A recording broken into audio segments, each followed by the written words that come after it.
So I know I'm like a week and a bit late on this, but Blink 182 released their first album since 2011 when they released Neighborhoods, and I'm extremely on the fence with it. I've had that's why I've left this video for so long because I've had to take some time to really listen to the album because it's just man, I like it, but I don't like it. It's really hard to decide where I sit with this album because it's just an enigma, really. I'm completely lost on where I sit with it because I want to like it, and I do. Some songs are extremely catchy, but then you can't not recognize the fact that it's extremely bland and kind of unoriginal and kind of samey as well. But I'll do my best to give both viewpoints as to where I sit. So, reasons why I do like this album. Skiba delivers a really good performance. I was worried when I first heard Bored to Death, followed by Rabbit Hole and No Future, the singles they released for this album. I thought he wasn't going to have a distinctive style and he was going to sound extremely like Mark Hoppus. And in a way, he does, but like he doesn't have the unique style that Tom has. And that's another big complaint with this album, that you don't have Tom's unique voice battling it out against Mark's. But Skiba gives his best, and I can't fault it, really. Like, he does his best. And I'm extremely pleased that they chose him as Tom's replacement. I also would like to acknowledge that there are a lot of songs on here that are extremely catchy and have really memorable, like, hooks. And I don't know if that was also intentional on their part, the fact that they made extremely memorable, catchy songs, because they knew that they were going to be bland. But Los Angeles has an extremely memorable chorus. Sober has a memorable intro and chorus combination. Home is Such a Lonely Place, also memorable. Like, a lot of their songs on this album are extremely memorable and catchy, and you will find yourself accidentally singing their choruses at some point throughout the day. I know I have with songs like Rabbit Hole.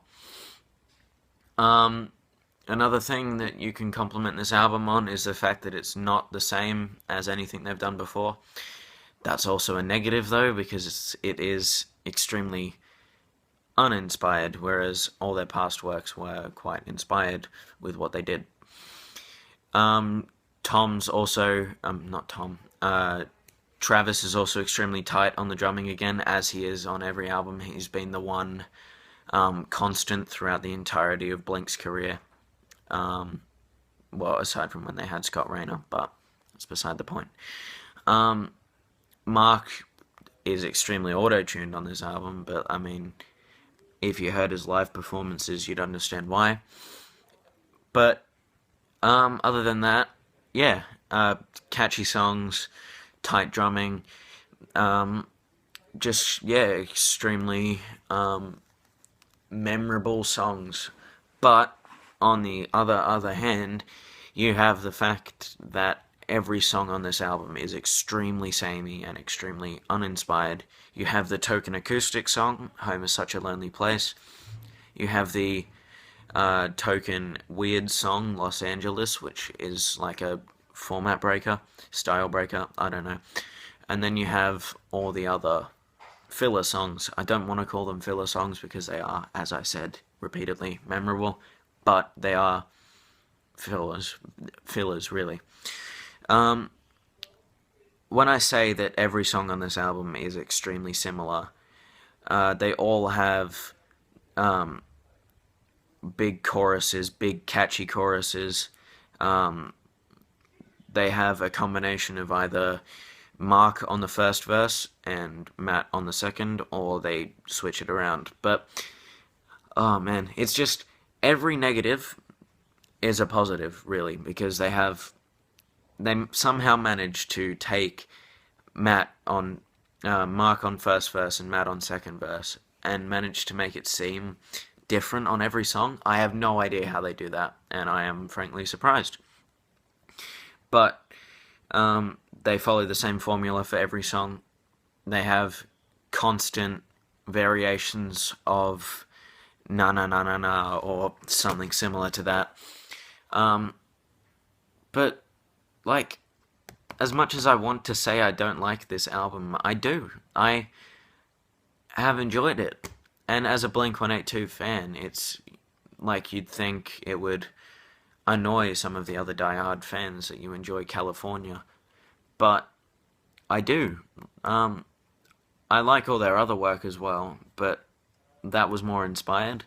And I get that when they made this album, they were trying to break back into the scene that they left when Tom left the band.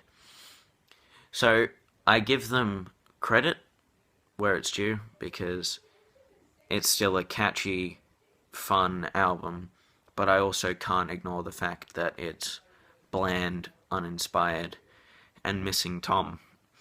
And you can't fault this album for not having Tom on it, but every song where Skiba sings, especially in No Future, where he delivers a really pitchy, I think it's the bridge.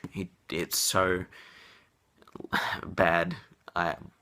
Even though I like the song No Future, his voice kind of cracks, and you just think Tom would have been able to do that, man.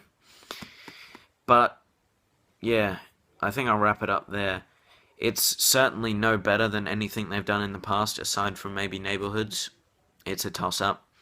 But it's 2016 pop punk. That's all I can say about it. It's watered down, John Feldman-esque pop punk, similar to Future Hearts by All Time Low. That was watered down extremely. Similar to Youth Authority by Good Charlotte, which was, oh my god, so watered down. And the auto-tune on that was ridiculous. Same with this album. But yeah, if you were a fan of their past stuff, you may enjoy this. I know there's a lot of diehard fans that really brush this album off as terrible, but it's just gonna be in my playlist. I'm just gonna go through some of the songs and yeah, enjoy them because I have the list of songs here. Cynical's got a good drum beat. Bored to Death is just a catchy song. Same with Rabbit Hole and Sober and all that. The Only Thing That Matters, I think that's what it's called, has a really awesome bass line that sounds similar to the riff from St. Jimmy by Green Day. But yeah, if I could recommend you some songs to get you into this album, definitely check out Home is Such a Lonely Place. Check out their single Bored to Death, and check out Cynical, because Cynical's a good opener. But yeah, I'm extremely tired, which is why I've repeated myself a lot in this video. So I will see you in another video. Goodbye.